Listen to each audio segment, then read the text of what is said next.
Hello and welcome to the West Ham Transfer Rumour Show, which means two things is coming up in this video. Number one, it's full of transfer rumours relating to West Ham United. And number two, the Pink Book is back. This is the Bible. Wrote it down, wrote all my players down, all the transfer rumours on a sheet of paper, and I got to the front cover and I thought, I noticed in the last couple of videos, Gonzo's somewhat vandalised his. I mean, he's got a blue one, hasn't he? He's got a blue version of this. Not suggesting anything, but there is that saying, there's that old myth, rumour, if you like, that people that are a bit overly aggressive, blue, overcompensating for something. Now, I'm not saying Gonzo is, just a rumour. Anyway, he's got writing on his front cover, so I thought, will I do something to mine? Will I write something on the front of my pink Bible? And I thought about it for a minute, hands up, I did consider it, but I thought, no, I'm not going to do anything like that. I'm just going to keep it as is and carry on my transfer rumours. So anyway, the first one, Sebastian, not really a rumour. He was in Amsterdam today for his medical with his big money move to Ajax near completion. The transfer fee varies between 20 and 25 million. But the other thing is that we're getting 20 million up front. One big lump sum. Bang! Great wad of cash there for Sebastian earlier. For whatever reason, Ajax seem to be in a bit of a hurry to get this transfer over and done with. Mark Overmars has done an excellent job. You know, the transfer rumour broke last night. 24 hours after transfer rumour breaking, he could be an Ajax player. You know, medical's getting done. Fee is agreed. Personal terms are not too far off. He's expected to be an Ajax player in the next 24 to 48 hours. So no secret there. Just keeping you updated. That's what I do on this show. And now, someone linked to coming to West Ham today is Jesse Lingard. Obviously, David Moyes had him at Old Trafford in his tenure there. And I don't know how I feel about this one, to be honest with you. A couple of years ago, I would have taken him at West Ham because he would have been, 26 then. And he's been out of favour at Man United for a couple of years now. He's never quite made it, has he? He's always been a good squad player and nothing else. He's barely that anymore. I don't think he's made an appearance in the Premier League this season yet. But he should be good enough for West Ham. He should be. Is he? I guess so. On his day he is, but I don't know, you don't have much evidence to go on in the last year or two at Old Trafford, do you? You've got glimpses of the ability there, but it's wise, there's something, I don't know, there's just something that puts me off about it. I'm not sure what it is, because I used to really like him. I used to think he was a bit, not underrated, but because he's quite social media friendly, if you like, perhaps he's sort of frowned upon as like everything that's wrong with the modern football, Jay Lings and whatever else he does, or what, is it that what you... he does something like that. Anyway, his Jay Lings brand, his celebrations, everything that basically irritates Roy Keane is Jesse Lingard, because with his social media presence, and he brought out a clothing brand, stuff like that. So I think he gets a hard time from that. But that doesn't bother me, because I see a guy who's enjoying playing football. He's living a dream playing football. And he does a lot of stuff for Man United fans. I remember when I think it was a semi-final at Wembley.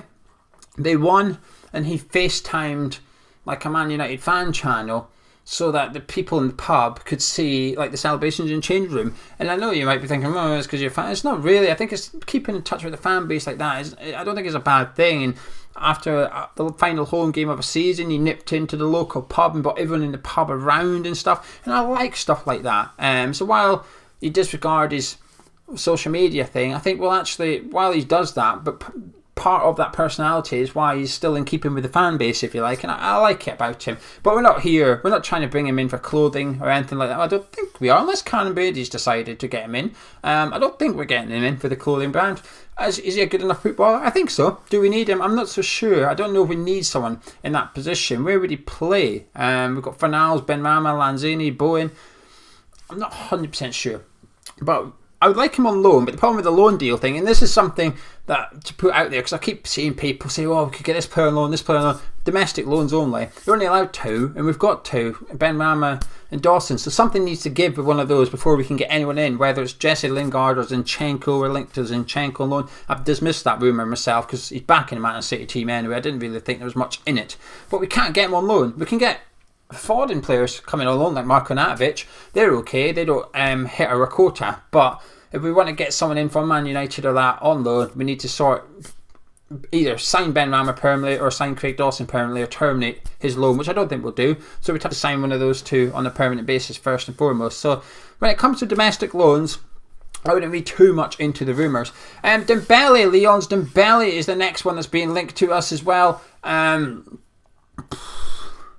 You know something? I think he's a top talent. When he was at Celtic, I'd love to have seen him at West Ham. I was a bit disappointed he went to Lyon.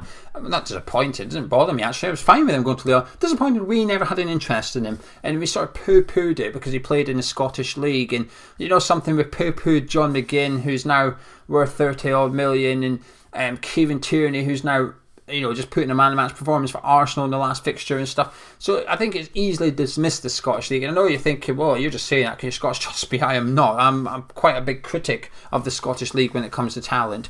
But I do think sometimes West Ham in particular turn the nose up at it a bit too easy. And with the thing with Dembele, I think he's a top talent. I know he's not had a great season, only 2 goals, 16 appearances, not loads of starts. Currently got a broken arm, but I think he's back in fitness. I think he's back in training, in 3 weeks or something. So he's not that far away, but he's not ready. If we signed him, we've got a little bit of a wait to go. The French media outlets seem to think our interest is genuine, though. That was getting reported just before I recorded this video, that they are almost ticking the boxes to say, yeah, we've verified this information. There seems to be contact between West Ham and Lyon over Dembele. So that would be exciting. My frustration with this is that we could have skipped the Lyon stage. We could have got him from Celtic. And it's a bit like if a club goes after, say like Chelsea come after Thomas Souček, I think that's alright. You didn't have knowledge of the Czech Republican League and West Ham got him. I think that's fine, you get away with that. But if you wanted James Maddison, I think the question would be, well, hang on a minute, how did you not notice James Maddison when he was at Norwich City? And it's a bit like that for me. Dembele was, in some sense, right under our noses. Everyone knew about it and we dismissed it. And I think back then we could have got him cheaper. But anyway, Dembele, Lyon, that'll get a thumbs up for me. I'd be very, very excited if we got him. Robert Snodgrass looks set to join West Brom. His announcement seems any minute now. It could be tonight, it could be tomorrow and stuff. The medical's done. 18-month contract for Robert Snodgrass. So good luck to him under Sam Allardyce. Josh King continues to be arguably our main target of Bournemouth. I made my feelings clear on him so far. I think he's average, that's it. And Marko Navic, again, I've done a video with him. Not going to go in too depth to it, but there's a chance rumour show. The rumours are we're still looking at bringing in Marko Navic. And I think it's purely down to money now. How much wages would we have to pay to get Marko back? If it's affordable, I can see this deal happening. If Shanghai want us to pay far too much of the wages, can't see it happening. I think it purely comes down to how much percentage we are going to have to contribute to Marko Navic's weekly wage.